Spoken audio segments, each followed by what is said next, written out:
नमस्कार, मेरा नाम धीरज कुमार है और आपने देखना शुरू कर दिया है दिव्यांग जागरूकता मंच। आज के वीडियो में हम लोग जानेंगे कि जब दिव्यांगजनों के साथ यदि किसी भी तरह का अमानवीय व्यवहार किया जाता है परिवार के लोगों के द्वारा या समाज के किसी असामाजिक तत्वों के द्वारा, तो उस स्थिति में आप जो है अपना आवेदन थाने में लिख कर देंगे। तो आवेदन में क्या-क्या चीज किस प्रकार से दर्शाना है, इस बात पे हमारी आज वीडियो बनेगी। साथ ही आज का जो वीडियो है उसमें हम इस बात का भी जिक्र करेंगे कि दिव्यांग अधिकार अधिनियम 2016 में जो 108 धाराएं हैं, उस धाराओं में से किस धारा का जिक्र आपको अपने आवेदन में करना है। तो आज मैं ये बताने वाला हूं कि आपके अपने दिव्यांग अधिकार अधिनियम 2016 के किस धारा के अंतर्गत आपको जो है सामाजिक सुरक्षा संरक्षा मिलने वाला है। तो आप हमारे चैनल पर नए हैं तो सबसे पहले हमारे चैनल को आप सब्सक्राइब कर लीजिए, जिससे कि हमारा नोटिफिकेशन वीडियो का आपको मिलता रहेगा। आइए आज हम स्क्रीन पे आपको दिखा रहे हैं कि जो आरपीडब्ल्यूडी एक्ट जिसको हम लोग बोल रहे हैं एक्ट 2016, इसी पे हम बात कर रहे हैं।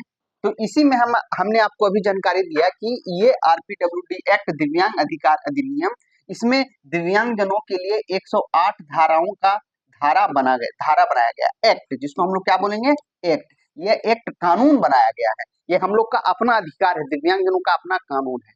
तो इसमें कौन सा कानून का जिक्र करके आप अपनी समस्याओं का आवेदन जो है थाना में दे सकते हैं। जैसे मान के चलिए किसी दिव्यांग के साथ क्या हो जाता है कि यदि कोई ऐसी बातें हो जाती है जिससे कि हमारे दिव्यांगजन परेशान हो जाते हैं, तो उस स्थिति में आपको क्या करना है ये आपको समझना है, ठीक है। तो अभी मैं यहाँ पे आपको बताने वाला हूँ वही सारी चीजें जिसको आप आज समझेंगे और देखेंगे तो आपको काफी कुछ आपको सीखने के लिए यहाँ से आपको मिलेगा। आइए अब शुरू करते हैं। तो सबसे पहले यहाँ पे आपको ये मैं बताने जा रहा हूँ, जैसे मान के चलिए कि आप कोई दिव्यांग व्यक्ति हैं और आपके साथ जो है किसी तरह का अमानवीय व्यवहार किया जाता है, तो आप जो है अपनी शिकायत को लेकर के है अपने नजदीकी थाने में जाते हैं। कहाँ जाते हैं? अपने नजदीकी थाने में जाते हैं। तो यहाँ नजदीकी थाने में जाते हैं तो थाना में जब जाइएगा तो आपको क्या करना पड़ेगा, एक आवेदन देना पड़ेगा। क्या देना पड़ेगा? आवेदन देना पड़ेगा। तो आवेदन देने के लिए आपको क्या करना है, एक आवेदन कैसे लिखें, आवेदन में किस बात का जिक्र करें और आपका कौन सा कानून इसमें आएगा, उस पे हम आपको जिक्र करने बताने वाले हैं। तो आइए अब हम इसको एक एक करके समझेंगे, लेकिन फिलहाल हम अपने कानून के जो अपना एक्ट है इस पे बात करेंगे। तो जैसे मान के चलिए परिवार में एक छोटा सा बात हम ले लेते हैं कि मान के चलिए कि परिवार के कोई सदस्य, जैसे आपके कोई परिवार के लोग हैं, आपको प्रताड़ित कर रहे हैं, आपको अपना हक नहीं दे रहे हैं, आप जमीन की लड़ाई हो गई, आपको अपना हक से आपको वंचित कर रहे हैं, मारपीट आपके साथ हो रही है, एक मुद्दा हो गया। समाज में किसी के साथ आपका जो है नली गली बनने में समस्या हो रहा है, आपको कोई सामाजिक तत्व के लोग जो है आपको परेशान कर रहे हैं, आप दिव्यांग हैं तो आपको ये कौन सा कानून लगाना है। साथ ही अदरवाइज किसी भी तरह की कोई समस्या के लिए आपको थाना में जाना पड़ रहा है, तो ये वाला जो कानून है एकदम आप एकदम ध्यान बांध लीजिए, एकदम गांठ बांध लीजिए। ये वाला कानून जो है ये आपको लिए एकदम पूरा रामबाण का काम करेगा। रामबाण मतलब समझते हैं ना, कि मतलब इस बाण का जब उपयोग हो गया तो समझिए कि आपका समस्या का समाधान हो गया, तो है ना। तो 100 दर्द की ये दवा है। दवा क्या है? धारा 7, यानी कि इसको हम लोग बोलेंगे एक्ट 7। ये एक्ट 7 हो गया, आरपीडब्ल्यूडी एक्ट 7। इसका उपयोग देखिए, इसमें लिखा हुआ दुरुपयोग, हिंसा और शोषण से संरक्षण। माने आपके साथ आपका कोई दुरुपयोग कर रहा है, आपके साथ हिंसा होती है, आपका शोषण होता है, तो उसके संरक्षण के लिए ही इस एक्ट को बनाया गया था।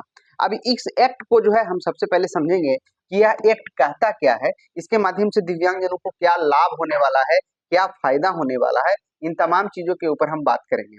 मैंने आपको पहले भी बता दिया, इस बात का आप पूरा ध्यान में रखिएगा कि आपके लिए आरपीडब्ल्यूडी एक्ट 2016 के अंतर्गत आपके लिए 108 धाराएं बनी गई हैं, ठीक है। तो मैं आपको फिर से एक बार रिपीट करवाया, कितनी धारा बना है आपके लिए? 108 धारा बना हुआ है। हम 7 में आ गए, हमको 7 में चलना है। कौन सा धारा में चलना है? 7 में। देखिए 7 नंबर धारा एक्ट 7, आरपीडब्ल्यूडी एक्ट 7 आ गया हमारे बीच। अब इस पे हम अच्छे से चर्चा करेंगे, एक एक पॉइंट को समझना है, जिससे कि आपकी जो मानसिक स्थिति, मानसिक रूप से आप मजबूत हो जाएंगे। आपको लड़ाई झगड़ा में आपके साथ कोई करेगा आपके साथ शोषण आपका करेगा, तो उसके संरक्षण के लिए आपको क्या करना है, इन तमाम चीजों पे बात करेंगे। एक एक पॉइंट को अच्छे से समझिए और अब अपने आप को मजबूत कीजिए। सबसे पहला पॉइंट क्या कह रहा है इसमें कि समुचित सरकार दिव्यांगजनों को दुरुपयोग, हिंसा और शोषण के सभी रूपों से संरक्षित करने के लिए उपयोग करेगी और उनको रोकने के लिए अब क्या करेगी, इसमें क्या करेगा, दुरुपयोग, हिंसा और शोषण की घटनाओं का संज्ञान लेगी तथा ऐसी घटनाओं के विरुद्ध उपलब्ध विधिक उपचार उपलब्ध कराएगी। कहने का मतलब क्या है, जैसे ही मान के चलिए यदि आपने आवेदन दिया, आपका कोई दुरुपयोग किया है, आपके साथ हिंसा हुआ है, शोषण हुआ है,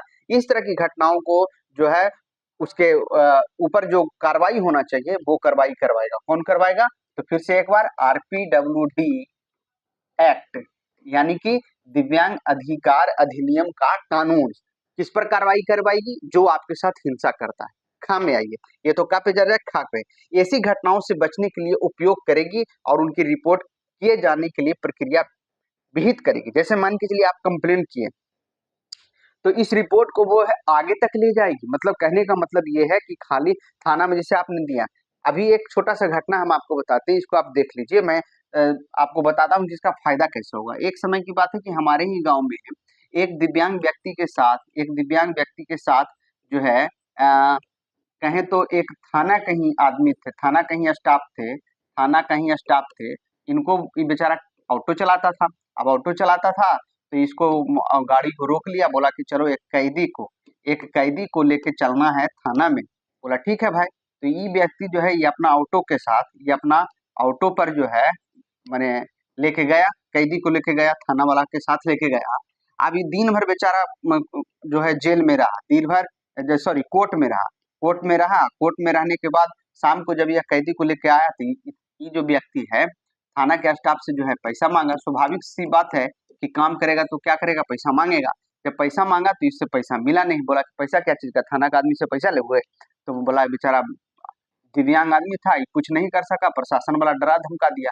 ये घर गया, ये हमको फोन किया कि सर ऐसा ऐसा बात हुआ है, जो हमारे साथ जो कैसे होगा सर, जो तो बड़ा हमारे साथ गलत हुआ।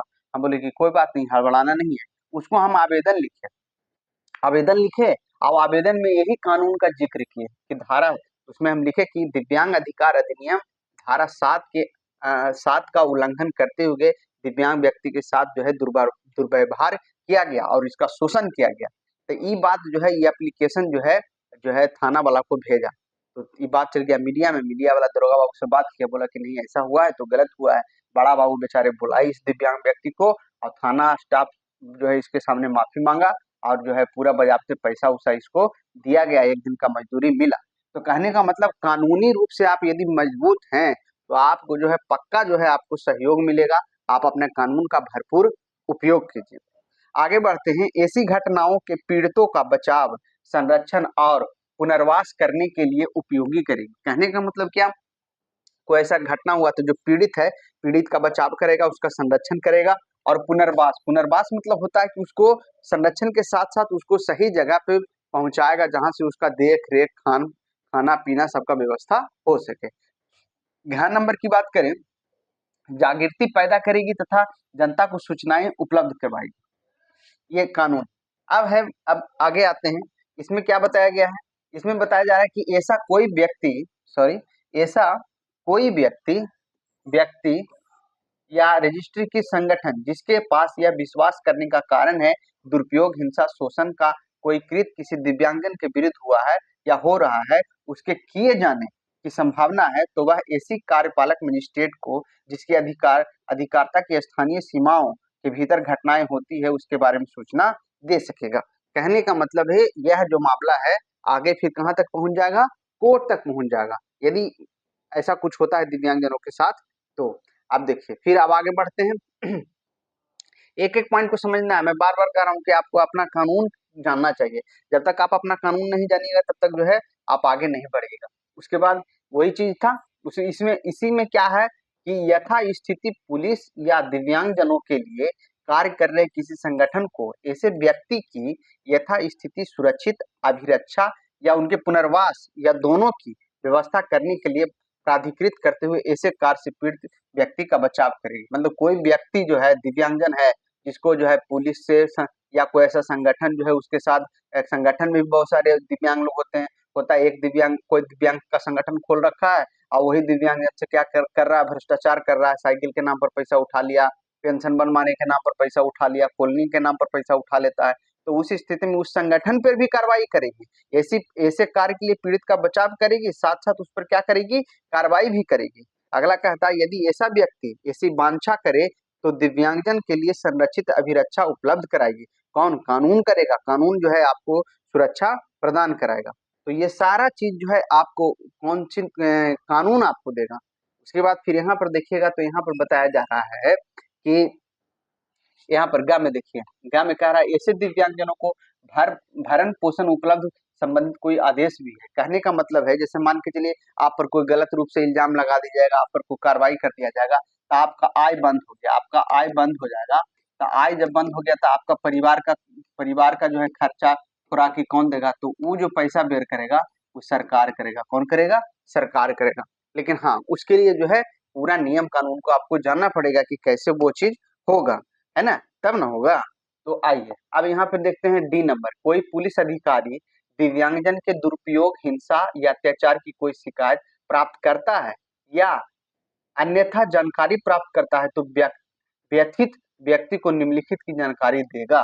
कहने का मतलब पुलिस अधिकारी भी यदि उसको सूचना मिलता है कि दिव्यांगजन को जो है किसी कोई उस पर भ्रष्टाचार कर रहा है, तो नियम यह भी करता है, कानून यह भी करता है कि पुलिस को जो है घर जाना होगा। पुलिस घर जाएगी, किसके घर जाएगी?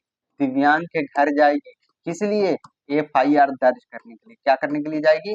एफआईआर दर्ज करने के लिए। तो आप क्या जानकारी नहीं रखिएगा और आप कहिएगा कि सर कैसे होगा, कैसे होगा? तो कैसे होगा? जानकारी आप रखिए, कानूनी रूप से आप लड़िएगा तो फिर आपको सारा कुछ का फायदा मिलेगा। नहीं जानकारी रखिएगा तो कोई भी आपको धुतकार के चल जाएगा। अब हम आगे बढ़ते हैं इसमें क्या में, उपधारा 2 के अधीन संरक्षण के लिए आवेदन करने उसके अधिकार की और सहायता प्रदान करने की अधिकारता रखने वाले कार्यपालक मजिस्ट्रेट की विशिष्टियों की। इसमें कह रहा है, कहने का मतलब ये है कि जैसे मान के चलिए आप जो है अपने संरक्षण के लिए आवेदन आपने दिया है, तो उसके लिए क्या है, जो भी अधिकारी हैं वो उस आवेदन पर पुख्ता रूप से काम करेंगे, मन उसमें कोई ढिलाई नहीं होना चाहिए। यदि ढिलाई होगा तो फिर उस पर भी क्या हो जाएगा, कार्रवाई हो जाएगी। इसमें ख नंबर देख लीजिए, इसमें कह रहा है कि दिव्यांग जनों के पुनर्वास के लिए कार्य करें निकटतम संगठन या संस्था की विशिष्टियों की निःशुल्क विधिक सहायता के अधिकार की और इस अधिनियम के उपबंधों के अधीन ऐसे अपराध से निपटने वाले किसी अन्य विधि के अधीन शिकायत फाइल करने के अधिकार की। परंतु इस धारा की किसी भी बात का अर्थ किसी रीति में पुलिस अधिकारी को किसी संज्ञेय अपराध के कारित होने पर सूचना की प्राप्ति पर विधि के अनुसार कार्रवाई करने के कर्तव्य से मुक्त करने के लिए नहीं लगाया जाएगा। कहने का मतलब सीधा सा तात्पर्य ये है कि यदि आपके साथ मान के चलिए आप दिव्यांग व्यक्ति हैं और दिव्यांग होने के साथ साथ यदि आप पर कोई अत्याचार कहीं या फिर आप पर कोई मतलब कि आपके साथ कोई गलत काम कर रहा है, तो उससे आपके बचाव के लिए आपको जो है आपका अपना एक धारा है, आपका अपना एक कानून है जो अभी मैंने आपको बताया। यह कानून जो है आपको सुरक्षा प्रदान करेगा और इस कानून के बारे में मैंने अभी आपको बताया है।